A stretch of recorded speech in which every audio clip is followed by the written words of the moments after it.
Ashamaan kafuunee daawwattoota keenya amma hoteela GW Marriott Hajuutti argamna.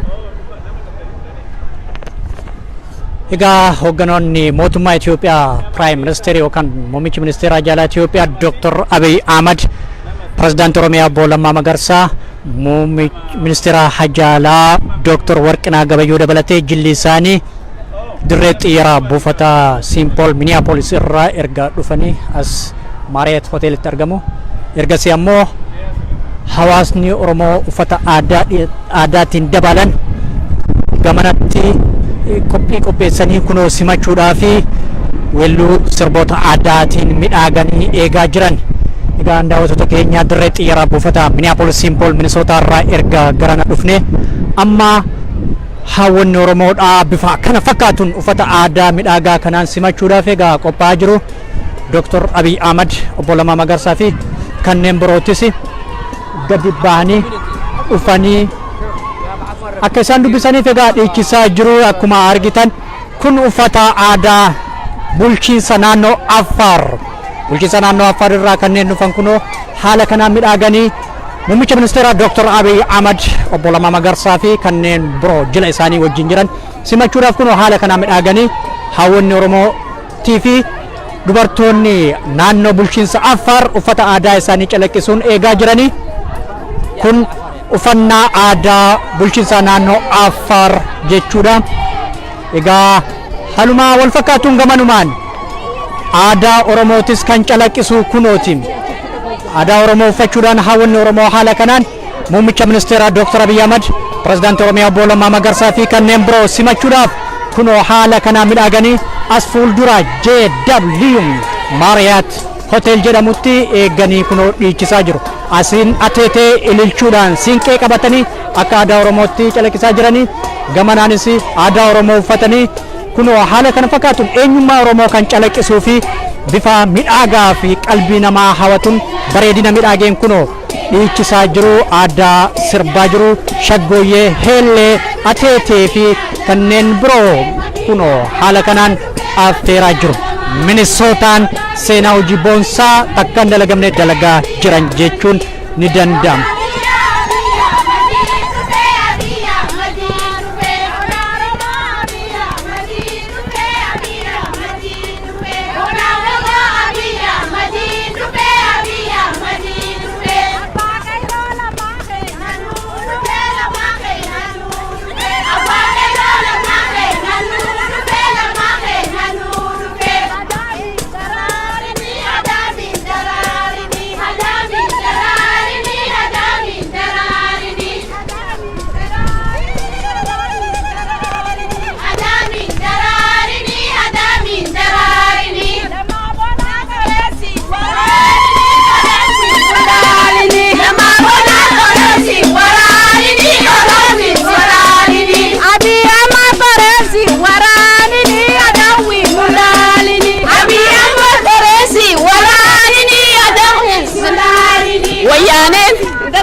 Hedduu gammannee hedduu bareeda aadaan cuftinu baga nagayaan nu dhuftan jenna.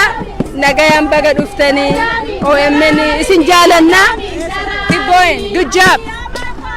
Ayame kan jirtan gammachuu akkamtu isin dhagayame har'a? Gammachuu wallahi gammachuu hongoo qabne nu dhagayame har'a. Ministeera kana Abiy Ahmed nu dhufee Lammaa Magarsaa nu dhufee gammachuu bakkuma ifkeenyu dhabne kun eega ganama ambaan as dhaabbachaa jirra. So we hope gartee salle agarree wal dubbisuudhaaf hedduu gammanne kun aduulleen akka isa jaalala isaatiif waadannee isa gammachuudhaaf kun as jirra jechuudha. Galatoma. Atilisnillee galatooma chaansi nu koosee dubbisuu. Galatoma. Mee gammachuu akkamtu isin dhaga'ame guyyaa irraa? Hedduu takka gammannee lammaa fi Dr. Abiyyi arguudhaaf gammachuu guddaan ni dhaga'ama. Haalan gammanne. Galatoma. An baay'ee gammada har'a duumaaf ta'ayyuu imimmaantu na qabe yoo isa argu haga ammaa na hollachiisuutti hin jira. Thank you.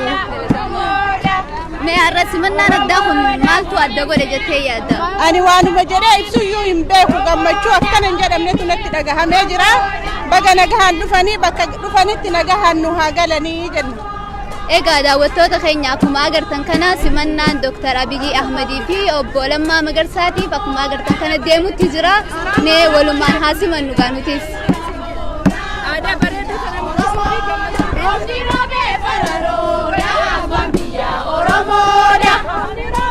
Akkam jirtu nagayaa fayyaa OMN galatoomaa kan dhuftanii as nu daawwattaniif nutilleen har'a Dr. Abiyyi Ahmedii fi Lammaa Magarsaa simannaadhaaf dhufnee jirra. Akkasumatti biyya hunda keessaa baatanii daawwachuu jirtan galatoomaa. Keessaafuu qeerroon awwadaay waan isin irratti ta'ee dhageenyee jirra arkaa jirra. Warri ilmaan irraa dhumtanis jabaadhaa rabbiin isin cinaa jiraatu sabri isin haa kennu ijoollee keenyaafis rabbi rahmata haa godhu magaalaa awwadaa irraa. Galatoma.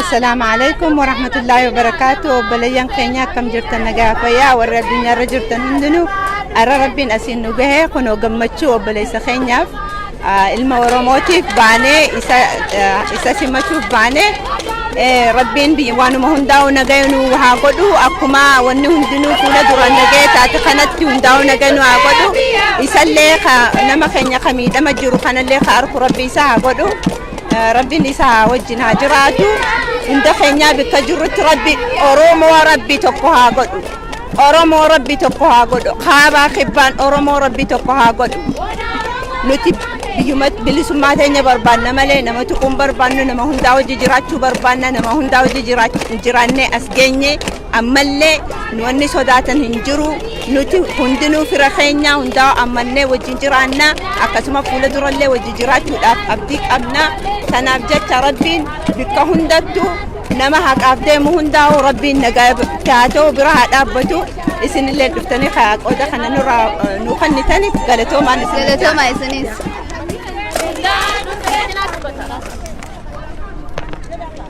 Har'a gammachuu Dr. Abiyyi Faasitti lammaatti walitti dhufne hedduu gammanne nama keenya ta'urraa irraa gammanna ammoo waan takka illee gaafii hedduu qabna silaanii gaafanna akka gaafii keenya kanallee nu deebisu maddamariin waan ta'ellee akka nu barsiisu baruu feena akkamitti namni zammaramaa san cufaafuu gammachuu nu dhaggeeffame saniif as walitti qabamne har'a.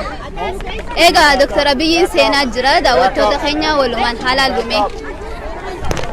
Hayyee daawwattoota keenya egaa akkuma argitan hawwanni Oromoo baay'inaan asii argamuudhaan muummichi ministeeraa Dr. Abiyyi Ahmedii fi akkasumas obbo Lammaa Magarsaa JW Marriott Hotel dhufuudhaan yeroo isaan dubbisuuf ta'an qaamni miira gammachuudha haalaan oowwuu fi hawwanni Oromoodhaa simachuudhaaf yoo itti fiigan humnoota nageenyaatiin akka hoteela seenan taasifamee jira gammachuu isaanii ibsuudhaan alatti dhiichisaa jiranii amma immoo gara Target Center Minneapolis argamu bakka hawaasni guddaan itti argamutti imalaa jirra achittis yoo xiqqaate namoonni 20,000 ni hirmaatu jedhamee eeggamaa jirra nutis kallattiidhaan gamas imalaa jirra muummichi ministeeraa Dr. Abiyyi fi obbo Lammaa Magarsaa dabalatee jilli isaanii gara Target Centeritti akka imaluudhaaf jiran asumaanis nu bachiifna Target Centeritti wal agarru turtii gaarii